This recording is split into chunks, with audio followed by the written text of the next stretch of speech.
আসসালামু আলাইকুম প্রিয় বার্সা ফ্যান্স, প্রিয় কুলার্স। কিছুটা অনুমিতভাবে কিন্তু বার্সেলোনার ডিফেন্সটা কাজ করছে বেশ কয়েকটা ম্যাচে, এবং এখানে একটা সুবর্ণ সুযোগ এবার হাতছাড়া হলো। এমন একটা ম্যাচ যেখানে বার্সেলোনা 2-0 গোলে পিছিয়ে পড়া অবস্থায় চারটা গোল করলো এবং পরবর্তীতে শেষের দিকে এসে মাত্র 9-10 মিনিটের ব্যবধানে দুটো গোল কনসিড করলো। এটাকে একটা আশা জাগানিয়া মিডল হাফ বাট খুবই ফ্রাস্ট্রেটিং ফিনিশিং, এমন টাইপের কথাবার্তায় আপনি কিন্তু সাজাতে পারেন।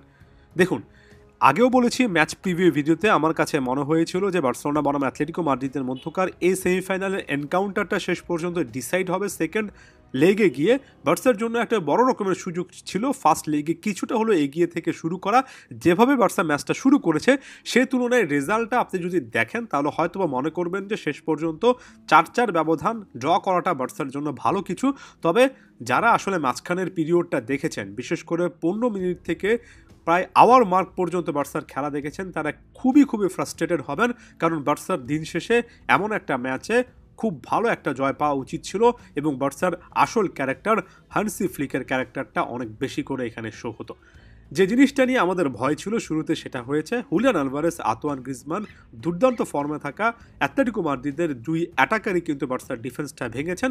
হুলিয়ান আলভারেস যেই জায়গা থেকে গোল করেছেন গ্রিজমানের অসাধারণ একটা এরিয়াল বল থেকে, সেখানে আলভারেস একেবারেই কিন্তু আনমার্কড অবস্থায় ছিলেন। আরও একবার বার্সার ডিফেন্সিভ ফ্লটা স্পষ্ট হয়েছে, যেখানে ম্যান মার্কিংয়ে একটা বড় রকমের সমস্যা কিন্তু দেখা যাচ্ছে। এটার সাথে যখন যুক্ত হয় high on the pitch ball হারানো, এখানে জুলস কুন্ডেকে তো দেখলাম একাধিক গোলের ক্ষেত্রে বল হারিয়েছেন, স্লিপ করেছেন। একই পারফর্মার যিনি কিনা ফাইনাল থার্ডে দুর্দান্ত খেলেছেন, তিনি কিন্তু ডিফেন্সিভ পারফরমেন্সে আসলে খুব একটা বেশি ভালো সার্ভিস দিতে পারেননি, এবং এটাই বার্সেলোনার ফুল ব্যাকদের একটা বড় রকমের সমস্যা। এই জুলস কুন্ডে এবং আলেহান্দ্রো বালদেকে ছাড়া আপনি বার্সার এই লাইন আপটা আপাতত চিন্তা করতে পারছেন না, কারণ এই লাইন আপে খুবই স্পিডি এবং যথেষ্ট ভালো স্কিলের ফাইনাল থার্ডের অ্যাক্টিভিটির ফুল ব্যাক দরকার। তবে ডিফেন্সিভ ট্রানজিশনে যখন তারা পেছনে নামেন তখন স্লিপ করেন, ভুল করছেন, এটাই কিন্তু বার্সাকে যথেষ্ট পরিমাণে ভোগাচ্ছে।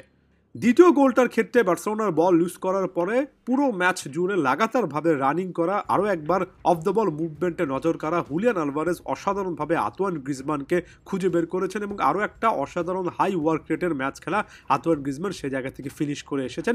সেজনি কি সে জায়গা থেকে ভালো গোলকিপিং ডিসপ্লে দেখাতে পারতেন, এটা একটা আলোচনার বিষয়, এখনই জাজ করছি না। তবে আরেকটু বেটার পারফরমেন্স যে আশা করেছিলাম সেটা নির্দ্বিধায় বলা যায়। তারপরে রীতিমতো স্বপ্নের মতো একটা পিরিয়ড বার্সা কাটিয়েছে।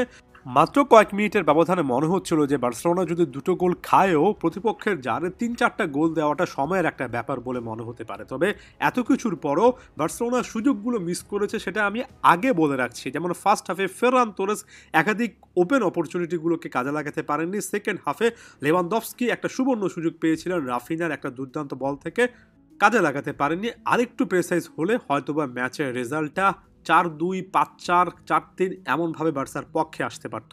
লামিন ইয়ামাল এবং জুলস কুন্ডের অসাধারণ কানেকশনের মাধ্যমে পেদ্রি ডিবক্সের মধ্যে ঢুকে পারফেক্ট মোমেন্টে একটা গোল করলেন, আরও একটা মাস্টার ক্লাস পারফরমেন্সে পেদ্রি মিডফিল্ডে দিলেন।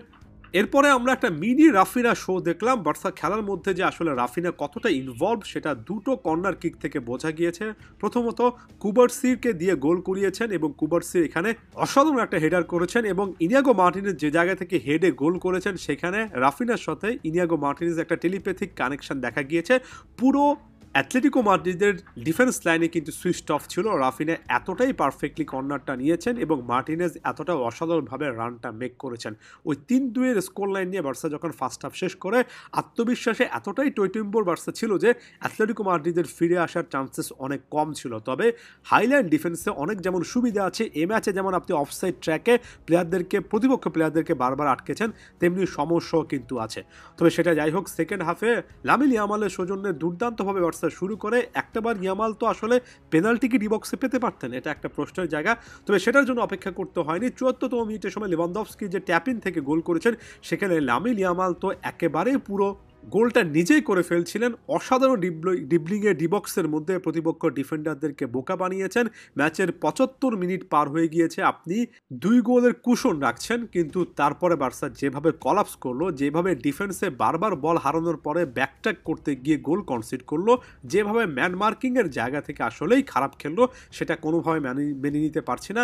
যেমন 84তম মিনিটের সময় ইয়োরেন্তে যে গোলটা করেছেন, সেখানে আনহেল কোরিয়াকে প্রায় 4-5 জন প্লেয়ার কিন্তু ডিবক্সের মধ্যে ঘিরে রেখেছেন, সেখান থেকে কোরিয়া অ্যাসিস্ট মেকিং সে পাসটা দিয়েছেন। ইয়োরন্তে ডিবক্সের মধ্যে ঢুকে অনেকটা পেনাল্টি নেওয়ার মতো ওপেন স্পেস পেয়েছেন, এটা একেবারে মানা যায় না। প্রথমত 4-5 জন প্লেয়ার মিলে একজন প্লেয়ারের সকল পাসিং অ্যাঙ্গেল বন্ধ করে দেওয়া উচিত, সেটা করতে না পারাটা একটা বড় রকমের অপরাধ। ওখান থেকে কিভাবে করে একটা পাস আসলে জেনারেট করতে পারেন এটা আমি ভেবে পাই না।